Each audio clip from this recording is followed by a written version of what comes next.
Good evening, everyone. Are we live, Marta? Yes, we are. Okay, good evening, everyone. It's nice to see you. Thank you very much for joining us. It's really appreciated. I hope this is going to be valuable for you. Introductions, first of all. My name is James Sims. I'm a teacher of 20 years experience, and I'm also director of a company called the EverLearner. It's a kind of a baby of mine. I created it a few years ago. It's a learning management system. It's kind of becoming quite relevant at the moment. That's another story altogether. But also introducing on the decks, as it were, this evening, we've got Marta who's with us. Marta, if you're going to show yourself on the camera. Yes, I'm going to show myself on the camera.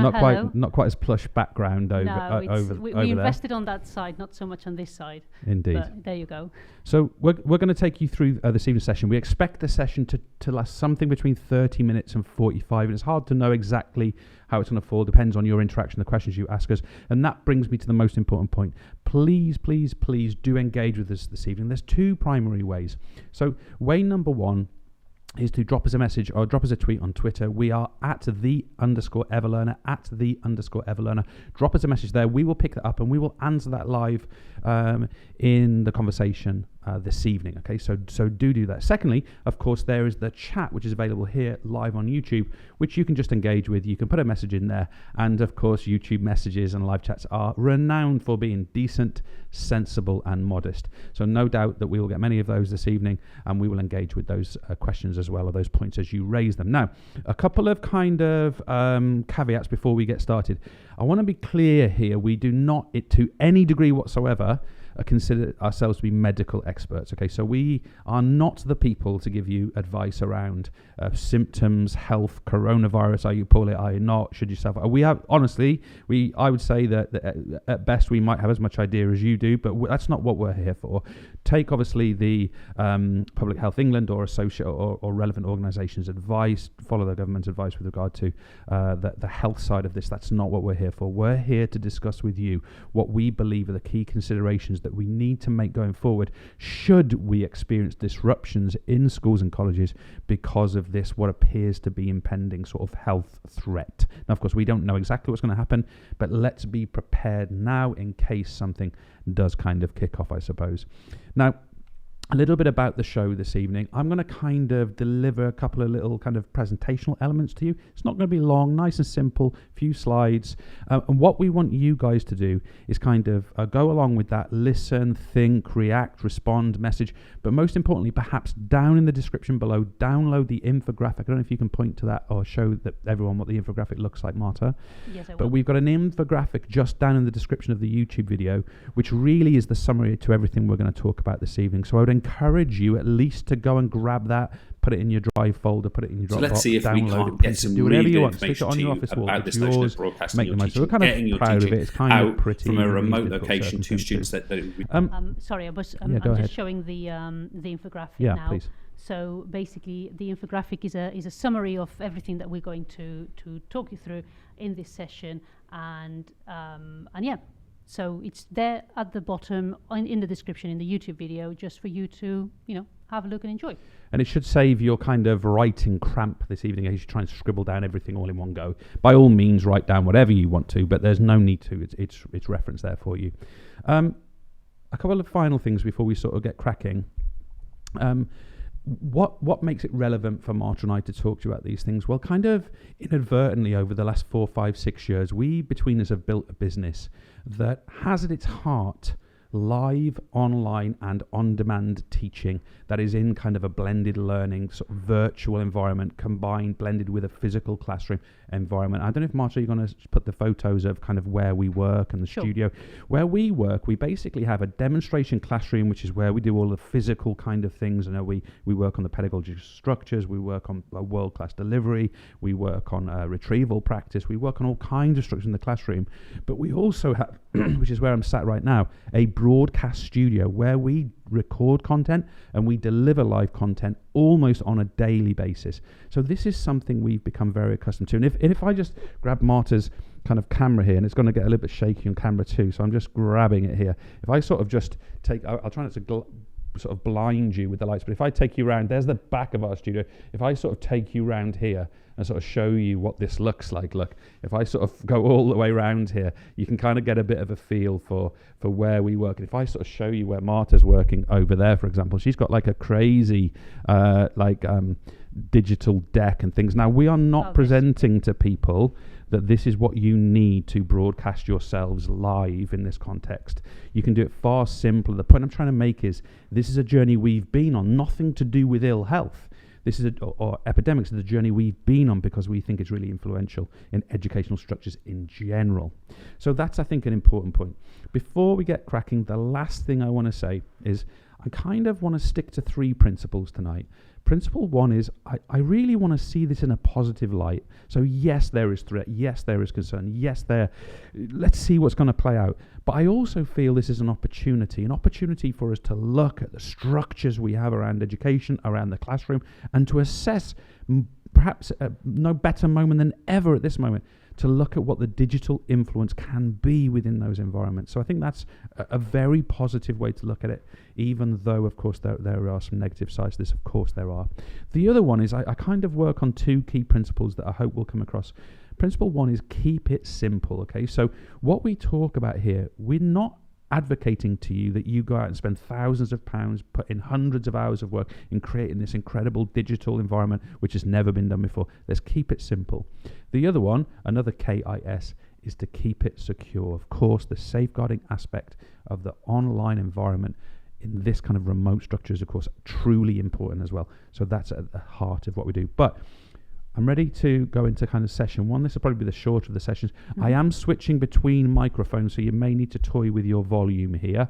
But if you're ready, Marta, I'm ready when you are. Ready to go.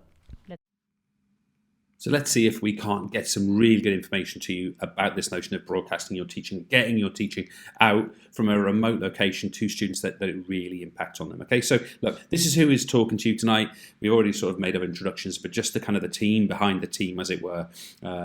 We've kind of got this studio environment. We broadcast teaching almost every single day, almost every single hour, really. We've got a team of educators that work with us. And of course, for us, broadcasting our teaching live to many, many people is a very customary experience for us. But of course, we realize that's not the case for so many of you and for so many people who might be sort of worrying or anxious about this particular challenge that's potentially approaching.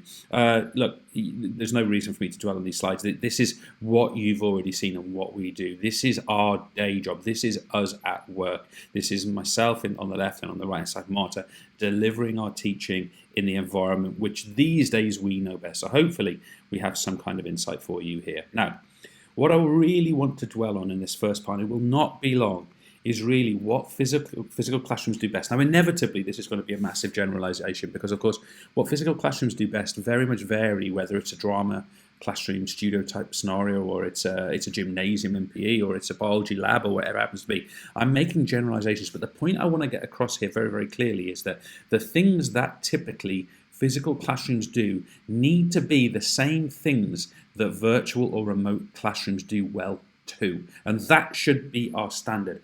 One of the things I've been saying is in preparation for this is that we should be having as few compromises as is possible or as the technology allows us to do. So a couple of things that I think are absolutely critical that we want to help you to be enabled with. First of all, we know that one of the key features of a physical classroom is this notion of instruction, delivery, teaching. I sometimes call it broadcast lecturing.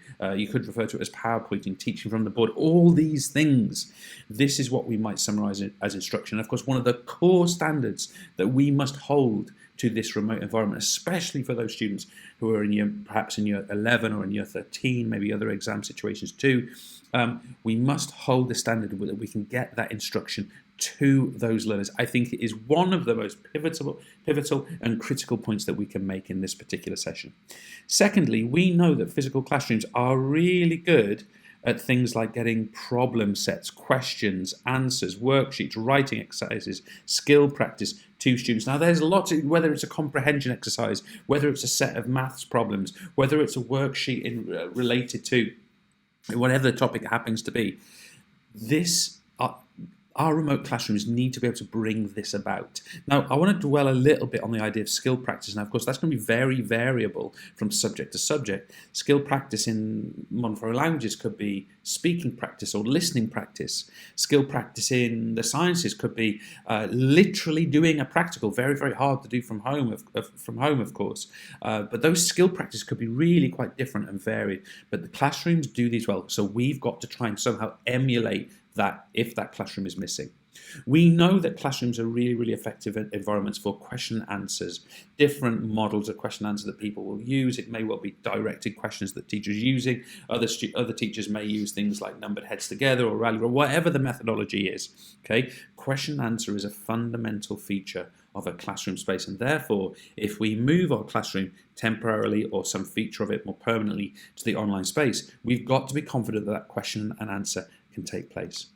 Fourthly, we know that classrooms are effective for feedback, and we also know that feedback is one of the drivers of learning, one of the crucial drivers of learning. So again, we would like to hope that the remote environment that we use will not be limited when it comes to the capacity for feedback. And perhaps one of the things just to dwell on here is that many school-based assessments, the vast majority, of course not all, they're based around the student's performance in writing answers to questions. So therefore, the skill of writing is really important for our virtual or remote environment, and therefore what we might refer to in inverted commas as quality marking, or really refined processes where teachers work with students about the quality of their writing and how it might improve, are absolutely central to our remote learning environment. So that slide that's in front of you now is very much the standard I want to set. That is the standard that, to some degree, we want our remote learning environments that we are going to discuss tonight and in future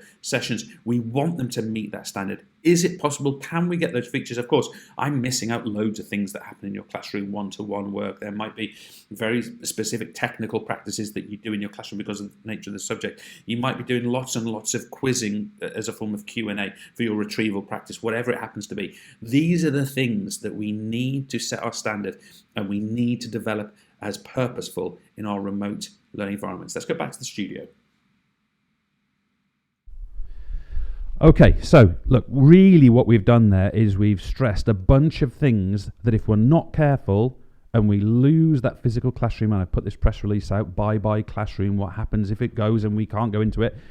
Well, we're saying, look, there's a series of fundamental experiences that need to be replicable, is that the right word? Online if we go remote, if we go virtual. So I think that is the standard we collectively need to set ourselves for this evening. In this kind of visionary, divergent moment where we can think broad and think, right, what would we do in this situation? That is the standard that we should be meeting. Now, of course, I don't want to get into the specifics of exactly which different subjects require which different types of skills practice. We all know that as subject specialists, of course, so that's going to be variable. But the key point is there are some core behaviours there which we need to be able to deliver and develop from a remote or a home environment. I think that's what tonight's session is all about. Marta? Yes, we have a question, James. Simon's asking, from all these different aspects, from all these different things that you've told us that what the classroom is important for, which one is for you the most important one? Which one is for you the one you basically think you can't do without? I think it just varies slightly based on subject and also timing. So, for example, how far out from an exam we are. And of course, there's a natural focus we're going to have here on maybe year 11s, year 13s who are going towards public examinations. But I think you have to pick out two there which are fundamental. One is instruction, getting teaching and delivery to students, especially if it's new information. Of course, if it's reviewing that which we've already delivered, taught, explained, maybe there's less relevance to that, but it still has a place. So I'd say instruction is absolutely pivotal. We have to be able to teach online, deliver, explain, tell. The other one is feedback. Now, of course, there's very, very clear correlation between the quality and timing of feedback on the activities that students do and the rate and level of learning that they achieve. So this is a well-established pedagogical structure. The problem with feedback is, of course, you can only really get feedback when something else happens, like a question and answer or a task or a piece of writing. But I think there should be clear focus on instruction and a clear focus on activities which bring about timely feedback, just as there would be in the classroom. And I think that's what, if anything, we should prioritise. There's a normality that we can't necessarily easily, in this context, prioritise one-to-one sessions with students because we're not sat in the same space as them if this develops in the way we think it might do. But yeah, I would say probably those two. But by no means am I encouraging any kind of abandonment of the others, but I would say those are pretty relevant, and we need to be confident. And I think a lot of teachers out there will be feeling the same. If they go into their classroom in 2 weeks' time and it's closed, what are they going to worry that they've lost? Probably their explanation to the students, probably the fact that they don't get to see work and feedback on work and tasks and learning and those sorts of things. So those would be critical for me. And again, I don't mean to minimize sort of exam practice, writing. Of course, it's critical, it's crucial, but I think those are amongst the most important. Good stuff. So I really want to focus on, I think it's 6 from memory, 6 ways that we can bring about some or all of those behaviours outside of the physical classroom. So Marcia, if you're ready, I'm ready. So you ready to go? Yep, let's go for it. Let's go for it. Now look, we finished here a moment ago. We've already identified some of these as the key processes. So what are our options? What can we do in a remote virtual environment to bring these processes and others, of course, about? Well, let's have a look. These 3, I think, whilst they're very, very simple, I think a whole host of schools are going to go to these as a particular model that they might use. So let's just have a look at these. I'm not going to dwell on these this evening, but we could literally give work out to students. That's what I think I mean by analog, this notion of here's your pack, maybe we post it out if schools stay closed for a longer period of time, and get on with it. Okay, so that's a model. I don't think it's for me to try and guide teachers on the strengths and weaknesses of that. Other than the fact that obviously I think it may be a very, very traditional model. Not necessarily anything wrong with that, but of course I'll let you judge that. Emailing work, again, it might get the first job done for you in the sense that you can send an email out, maybe it goes via parents, and there's just a whole bunch of stuff sent to students. I think at that point it's fine. At the time where stuff starts coming back and you've got to sort of manage these multiple emails coming in all over the place, I think that this is where it kind of falls down. And also, if we look back at some of the skills, so the experiences that we wanted, instruction, Q&A, feedback, I think it really fails to achieve that very effectively. And home educating, again, I'm not going to dwell on this one, but really I think what I mean by this is that we are going to place the tasks and the support requirements into the hands of the parents who are going to ultimately do the guidance for the students. And again, I personally wouldn't consider going down that route as a structure, maybe in an individual case with an individual student, who knows, but generally I don't think that's going to be a reliable model, not least because we can't assume parents are there and have the time to go over those processes. So what is it that we're going to talk about today? Well, we're going to talk about webinars, more of which to come. We are going to talk about recorded content. I think a great area of growth that people could get from working with us if they're interested is how to record your teaching. Literally the title of these sessions, broadcasting oneself, broadcast yourself. So we're going to have a look at recorded content. We're going to have a look at the notion of live teaching. Now we'll express when we get there the difference between what we consider to be live teaching and webinars, more of which in a second. And we're also going to have a look at VLEs, things like Google Classroom, things like Office 365. We're going to look at these virtual learning environments which allow certain processes to take place. We're also going to look more specifically at learning management systems. Now, again, a key differentiator between a learning management system and a VLE is that they tend to be content rich. But just to be clear, guys, these are really the 5 areas I want to talk to you about in this particular session. And again, as you probably already realised, the subsequent sessions we're going to place quite a lot of emphasis on webinar activities. So let's go to VLEs first. Let's go and have a look at some of the possibilities that you've got with using these tools. So what are we talking about here? We're talking about things like Teams with Microsoft.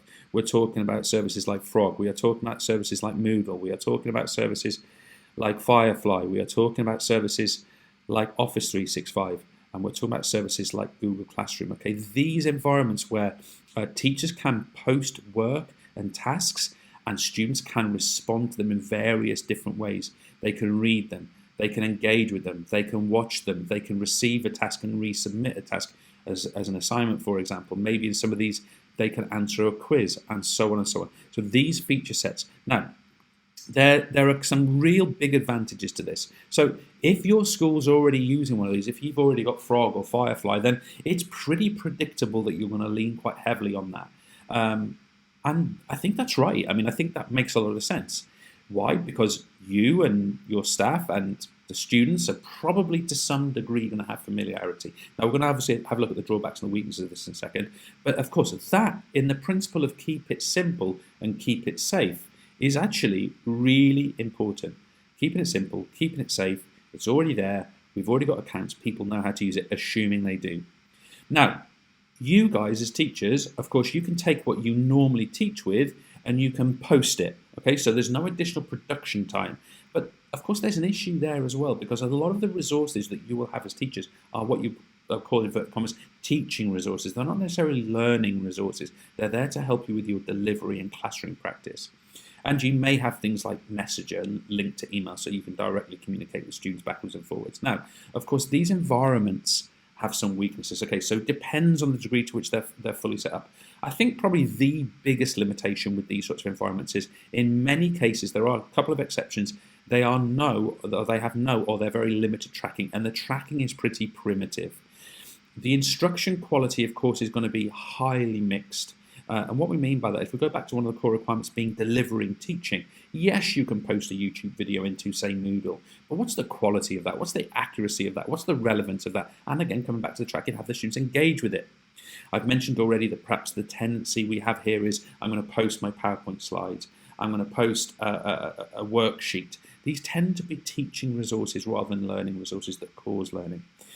If you're going to do Q&A via quizzing, then of course, you've got to write that from scratch, because these are content empty, generally speaking. And finally, there's no live element to these, okay? So there's no broadcasting element. So if you've got that environment, then by all means make the most of it. But we have to acknowledge some of the significant limitations that come from that. But let's move on. Let's have a look at live teaching. Now, well, this addresses at least one of those things. So what do we mean by live teaching? Well, look, I guess this is one of the most common practices of my day job, okay? So you see here, I've kind of got a photo of me. I'm not sure what Marta's looking at me like that for exactly. It's a bit concerning. But there I am on Facebook Live, and there I am on YouTube Live, a bit like I am this evening, delivering this content and explaining these things as we go in a live environment. Now, what I mean by live teaching in these cases, Facebook and YouTube, is you are literally putting a TV show out. You are literally putting a broadcast out, a bit like we're doing tonight. Yes, people can interact because they could post a chat message.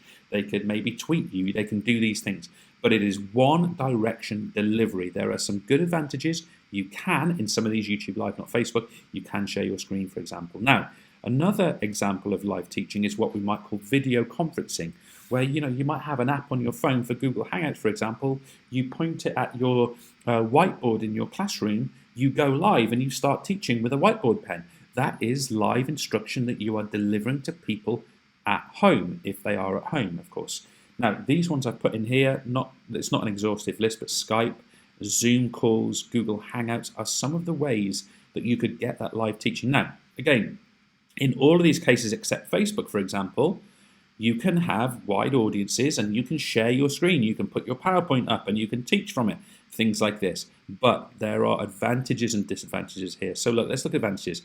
So you've got that capacity to instruct and deliver. We said it's fundamental. We want it. You can screen share, wonderful. You can it's scalable, sorry. Now with scalability, I just want to draw back here. If you're a department of teachers and you've got one teacher who is magnificent explaining a particular lesson, of course, you can scale that teacher to all of the learners in your department. If you're teaching geography and you've got a brilliant explainer of hydrographs, there's all my geography knowledge spilling out, that's probably the extent of it. But you've got this brilliant, it relates very closely to modern times of flooding, right? But you've got a teacher who's brilliant explaining hydrographs, then that teacher can scale to all of the students in all of the different classes in year 11, for example. That's a very positive thing. And often with live teaching, we find that the sessions can be recorded and therefore on-demand as well. So some great advantages if you go in that direction. However, there are some thorough disadvantages, and that's why live teaching as a standalone probably is quite questionable. And that is to say that there is no attendance tracking in the main. Okay, so you're not tracking attendance. Yes, you could monitor it kind of on the screen if you're in a Zoom call, and you could literally be checking and almost have someone registering in that sense. It can be difficult to control attendees, okay? So attendees have the capacity to obviously do whatever they want at the other end. There's no real feedback going on in this environment. It's sort of one-directional. Yes, you can bring someone into the call, but basically it's a one-directional It's a monodirectional event. And of course, if you're going to use something like Facebook Live, which by the way I'm not endorsing, you've got to make sure the safeguarding situation structures are in place. New accounts need to be set up. Students need to use school emails. You can't have situations where previously private profiles become public to student and teacher and so on and so on. So of course, there are certain issues with regard to that about development of these as new environments. So there's live teaching. Can you get it to your students freely, pretty freely? Yes. Is it completely safe and does it do the whole job? No. So let's move on. Let's have a look at webinars. Webinars are very closely related to live teaching. So we're talking about things like Zoom webinars. Now we mentioned Zoom already, but this is no longer just video conferencing. This is a webinar. We're talking about things like Click Meeting. Again, this is not exhaustive. We're talking about things like Webinar Jam. We're talking about things like Zoho Meetings. Okay. Now, webinars, critical here. They are consistent quality of delivery. Okay. You can track engagement. The teacher is in control of what gets delivered. It's completely private to the group. Okay. So this safeguarding is much better. Recording typically comes inbuilt with many of these examples. It's scalable to large audiences, and you can't see the kids at home and they can't see each other at home. So in terms of safeguarding from that perspective, webinars are quite effective, okay? But there are some drawbacks as well. The interaction is minor. So when it comes to question answer, when it comes to feedback, when it comes to quality marking, quality writing, we've got limitations. The webinar is generally passive for the student, okay? We need to have control mechanisms for attendees, okay? So what we mean by this is the students become recipients rather than contributors to the class, okay? So it's this sort of passiveness to it. A lot of these webinars are paid services, which of course develops a need for you to have a conversation with your colleagues at work, and not everybody knows how to use them. They're outside of your VLE environment, and really what we need to see them as is a presentational tool, okay? So yes, they'll get a bit more than live teaching because we'll get our delivery out to our students and we can track what they did at the other end, at least their presence, but that's pretty much it, okay? So that's pretty much it. We're not getting a lot of interaction, for example. So let's go to recorded content. Should we all now as teachers just start recording all of our lessons and shoving it on YouTube, for example? Well, look, we've done that as teachers in our team. So what we've got here is a tutorial. Please go and have a look at it on YouTube of Marta teaching marital status. A beautiful video, actually, teaching from a blackboard and a canvas in that environment. We've got tools like Flipgrid where you can post a video and then you can put interactive elements inside it. And we've got storage spaces like Google Drive, Dropbox, OneDrive, of course, YouTube itself, where you can store this content. And of course, assuming motivated students who want to access your teaching over other resources, this can be pretty valuable. It gets that to the students, right? Even better, video makes the sessions repeatable. Students can take it more than once, especially if they're confused or they need to go back something. The quality is set. You know that when you hit finish the recording, the quality is there, assuming that it is. It's scalable, so the best explainer in your team can scale to all of the other classrooms. Fantastic. And it can be embedded, at least the recording can be embedded in your VLE or hosted freely in something like YouTube or Google Drive. So we've got some clear structural advantages here, but of course we've got some major issues. It's really time heavy for teachers. I mean, think about an A-level course, a GCSE course. How long is it going to take you to record all of that material? You might not feel like you've got the training or at the moment the skill to go about doing that. It's non-interactive. There's no tracking. You don't know if the students are taking part in it or not, and it's difficult to quality assure, okay? So there's some fairly major issues with recorded content apart from the fact that there are some advantages. Now, we want to come and finish off here on what we refer to as LMSs, or Learning Management Systems. And in many ways, they're a bit like VLEs. They're a bit like Google Classroom. They're a bit like Office 365. The difference is that they are content rich. Now, we as a team have 4 criteria at which we assess learning management systems, okay? So these are those criteria. They must have genuine top quality instruction at their heart. And I'm not talking about little 3-minute video clips as a revision session to remind students of a definition or two. No, true descriptive teaching of the core concepts fully applied and evaluated. So these LMSs, they must have brilliant teaching in them. Secondly, thirdly and fourthly, We must have the ability to set tasks via these learning management systems, get automated feedback in the form of automated marking of things for students, and we want automated tracking and diagnostic reporting. That is the standard that we should set for these learning management systems. So I want to be clear here, unless the service provides that level of facility, I am not considering it here, because I do not consider it to be worthwhile in this environment. Now, you may well be able to think of some things that have some of those features, but not all. That's our standard. So look, we've got a few examples here. We've got our services at the EverLearner. We've got Hegarty Math, which is a wonderful platform. We've got the Khan Academy, which it happens to be a US service. Nothing wrong with that, of course, but of course it doesn't necessarily relate directly to a British curriculum or whatever curriculum it is that you're working in. So these learning management systems, so we know they've got brilliant content. We know you can set tasks. We know that they have automated marking. We know that what you can do with them is that you can get diagnostic tracking out of them. So let's look at these advantages. They're brilliant for blended learning. What do I mean by that? By blended learning, I mean that students can use the LMS in between their live online teaching or webinar session with you. So you might instruct a group for 2 hours a week in live calls, but another 6 hours a week they're spending on the learning management system developing.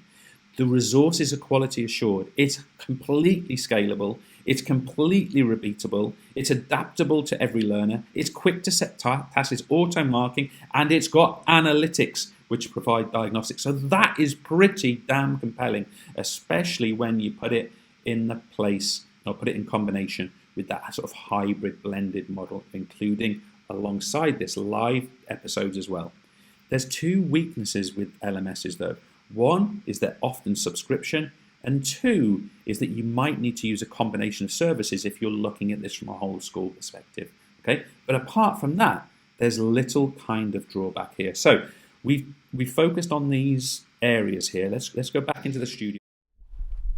Well, I messed up at the end there because I don't know if anyone noticed. I used the slide that I wasn't meant to use. It kind of wasn't finished. Marta, can you show the kind of the what now slide for me? Because that was what that was meant to appear like. So apologies, guys, I messed up there. So look, in terms of, we'll come to a bit of a summary of that in a second. But in terms of actions, I meant to say this at the start. I always forget to say this. Please subscribe to the YouTube channel. Okay, we can put these things out for free and do this because you guys subscribe and you get notified that we're putting content out. That's how we can get that content out, and it's valuable to us as well. Okay, so do subscribe and smash that like button as well, because it makes quite a big difference in those YouTube algorithms that we're getting comments and likes and these kind of things. So do that. It's a nothing thing. Assuming you do like it. If you hate it, I guess you wouldn't be here. But yeah, do that. Secondly, we've set up a designated email address, which is broadcastyourself@theeverlearner.com. If you want guidance, support, just a chat on the phone about how you're going to implement some of these things in your school situation, get in touch with us. We will give you every bit of support we humanly can. We will also tell you if there's something we're not sure about. So if you ask us for a very specific question about Microsoft 365 and we're not sure about it, we'll just refer you to Microsoft. I mean, it's better we do it that way. But if you contact us, we will engage with you. That we absolutely guarantee. Now, a couple of other things. I mean, we're going to come to a summary about learning management systems in a second.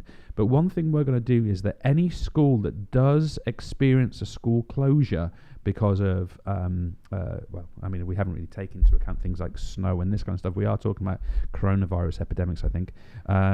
Any school that does experience that, we will provide you our core service for free. That is only for schools that are closed, okay? So I would strongly recommend you don't leave it till that point. So if you want to have a look at our work and our learning management system, get in touch with us, book a free online demo. We'll show you what we do and we can get you up and running nice and easily. It's super, super simple. Lots of subjects there too. So those are the things that we like you to kind of follow up with us. But really, before I come to questions from Marta, I want to make a point. For me, and of course, completely see this as an individual's opinion, and I hope I'm reasonably qualified to give this opinion, but an individual's opinion. I believe the best solution that a school leadership team, a teacher can implement in a crisis of which might be approaching is this: a really relevant learning management system combined with some kind of live teaching webinar type structures that you do for the students. That would be an absolute no-brainer for me in the way that I would, in fact, do run my remote classrooms. What I've just described is literally the structure I use for what I refer to as my intensive courses that are all based online. It's a combination of activity through learning management system, in this case the EverLearner, and this live, regular online teaching that we do via Zoom. Okay, now I don't know if that's relevant to every single teacher in every single school, in every single classroom, but the model works effectively in the absence of a physical classroom. So that's what I would advocate. Marta, questions? Well, we've got a few comments in the chat. We've got Kelly. She's been very active setting work online that the students have been able to do with the help in the classroom of I understand a classroom assistant. Yeah, Kelly's been off work, and she must have been, and she's been trying different things. Can I just jump in there, Marta? I think Sure. before you tell me more about what Kelly said, I think that's actually an interesting point here. Is that what we're talking about here is not simply an adjustment to crisis situations like an epidemic of a virus. This potentially is good practice for the general rhythm of things that can go well and badly in a school, such as a teacher being poorly. You know, I broke my ankle when in my early 30s when I was a PE teacher. I was off work. It happened. I wish I had things like this that I could have made it better. Anyway, sorry, I didn't mean to interrupt. So Kelly's been using Sway through Office Yeah. 365. That's a good tool. It's different video PowerPoint resources.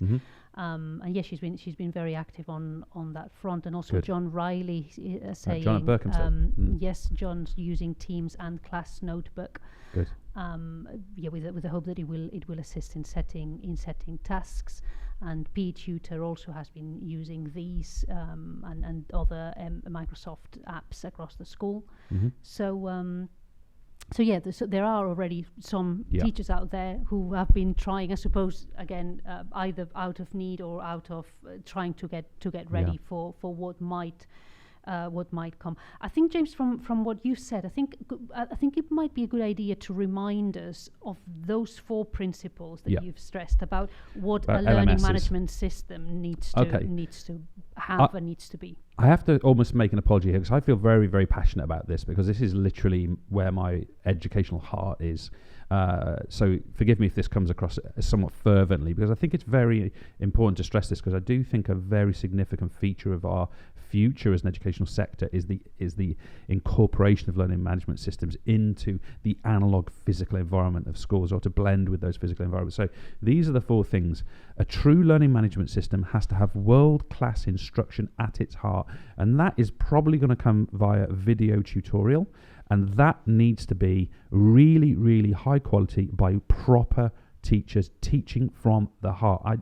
I'm not a big fan at all of let's do the whizzy-dizzy fast 3-minute clip of here's my script, here's 4 slides I prepared, boom, boom, boom, boom, boom.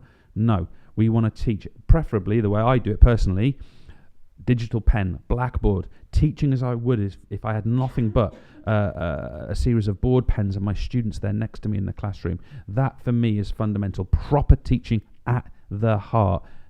Second one, there needs to be auto marking of retrieval practice questions at different stakes. I didn't put that in there, but so really high quality quizzing, questioning that's automatically marked and the feedback is available to the students immediately. That's what a learning management system has. Not a handful of really average multiple choice questions that have been chucked out by someone who hasn't thought through the structures of what practice or retrieval practice should look like.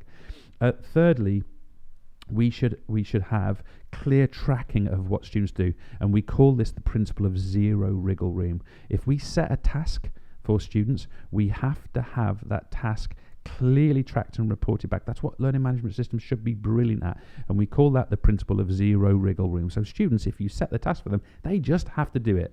And finally, we want diagnostic reporting, which brings about clear indicators of a student's strengths and weaknesses against the content and skill. So those are the 4 areas. I think I might have said 5, but those are the 4 areas which I judge an LMS by. And if an LMS doesn't achieve that, I didn't include it on that list because bluntly they don't deserve to be. And I think what you said about the zero wriggle room, I think that is crucial. It's critical. I think there are elements that you might say, okay, fair enough, you might not be able to do that, you might not know how to do, but there are certain things that it is essential that all students should be able to do, Yeah. all students should be capable of doing, and and also I don't know, things like, oh, my internet wasn't working. Well, really sorry. There are ways where there are places where you can go. You can go to an internet cafe. The only point I jump in there is that concept of the digital divide. There is a very small proportion of people in the UK who don't have access to online. But what I mean is assuming but that it's a small proportion, and that measures are in place to make sure that all students, which I know many schools have got,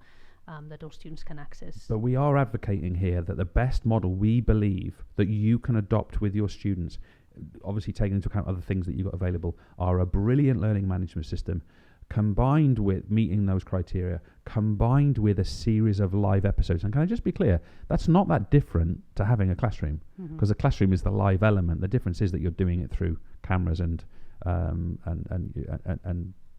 audio. So that's really the only difference. It's obviously slightly different.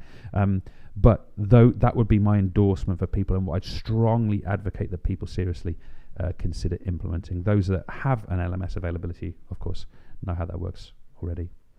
Anything else, Marta, before we sort of start to wrap up? No, there aren't any other questions so far that I can see. Unless I've missed something on Twitter. No, I haven't missed anything. Can you just remind everyone what's coming up? Because we've got a session on Friday. Yes, let me show this image. So on Friday, what is it, 4:00? I think we're on. And we didn't think people want to do 4:00. Friday 7:00 in the evening.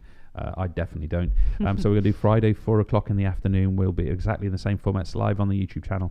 And what we're going to do there is we're going to focus specifically on webinars. Okay, so we're going to focus on webinars and the options and the comparison of different structures that you've got. We will start very simple in that sort of structure, how you'd enroll people, how you'd register people, how you'd share screen, about recording facilities, about how to manage participants, this kind of thing. So we'll introduce you to those ideas so that if you do those webinar live teaching elements, you'll get maximum value for them. We'll also focus on the analytics that come with webinars as well. So that's on Friday, and then we've got another session on Monday at 7 p.m, which is about using one specific webinar software, which is Zoom. We have no association with them apart from we're a client of theirs. But we're going to look at Zoom as a case study. And then the last one is hopefully on the final Friday, I'm going to teach you how to record your content if anybody wants to do that. And the Friday, and the final session is on Friday. Week Friday at 4:00 as well. And that's really been a strong story of my last few years of work, is recording my teaching. So hopefully there's something to share there. So thanks for everybody. Thanks to everyone for taking part. The infographic is down there. Hit subscribe, smash the like button. We're doing this completely for free. We're trying to do hopefully a good job for someone. I thought I was going to be on the radio tonight, but it's going to be postponed until tomorrow. If anybody wants to tune into Talk Radio, I believe I'm on tomorrow night. Don't know the exact time. And we're talking about this whole thing that we're doing. So tune in there. We even got some contact from the BBC about this. So let's see if that develops as well. But we've got quite a bit, and Sky News. So let's see if any of those come knocking in the coming days and want to know more about what we're doing, because we sent a little press release out and it got a bit of traction. So let's see if we actually get anywhere. Might be on the telly, innit? Good stuff. Right. Yep. Have a great evening, guys. Thanks for joining in, and we'll see you on the next one, which is Friday. Between now and then, Marta and I are going to Ireland at 7 o'clock tomorrow morning, Heathrow to Dublin, and we've got 3 days in Ireland meeting teachers over there. Yep. Let's see if we make it back in one piece. Coronavirus allowing. Yeah, exactly. Good stuff. All the best, guys. Have a great evening. Later. Thanks for taking part. Appreciate it.